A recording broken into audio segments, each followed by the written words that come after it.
Hi, I'm Ron Magill, naturalist here at Zoo Miami and Nikon ambassador. And today, we're in the wings of Asia, one of the greatest Southeast Asian aviaries in the world.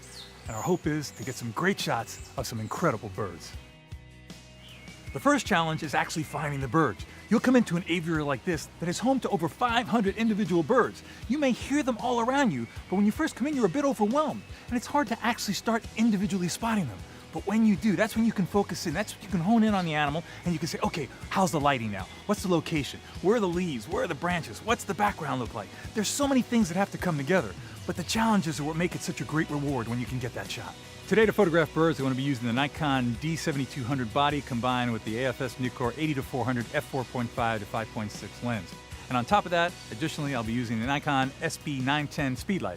This is a great combination of photograph birds for a couple of reasons. First of all, the body enables you to get about 6 frames per second in bursts. That's fantastic because birds are always moving, you want to capture those behaviors. The lens is great because it gives you great versatility. You have birds coming in and out, moving away, moving close.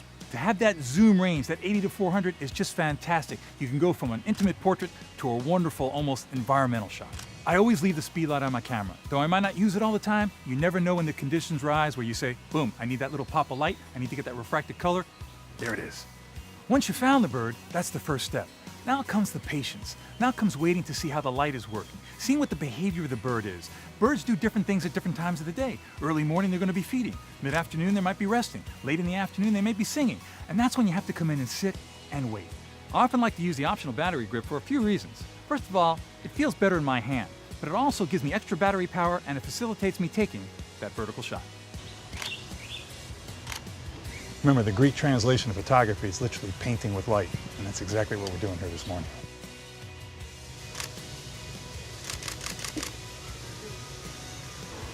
Amazing. Every single eyelash, every brilliant color just popped with that speedlight. It's a beautiful thing. This morning we were able to get a lot of great images, but some of the ones that really stick out were the Victoria crown pigeon. It's got this great ornate crest of feathers and that blood red eye. And when that early sunlight's just hitting it on the side, kind of modeling it, take a little fill flash from the speedlight, it's like a painting. It's all about waiting. It's patience. An animal is going to do its behavior naturally. You have to be ready when it gets in the position that you want to hit that shutter. But when it happens, the light's right, the position's right, it's pure magic. When photographing animals, I love to photograph wide open, using the aperture priority. However, there are times when I'll close it up. If I know a bird's going to fly, I need that depth of field. It all depends on what you're trying to get. And only practice and experience will dictate for you in the future how you do it. What I want everyone to take away from this segment is this.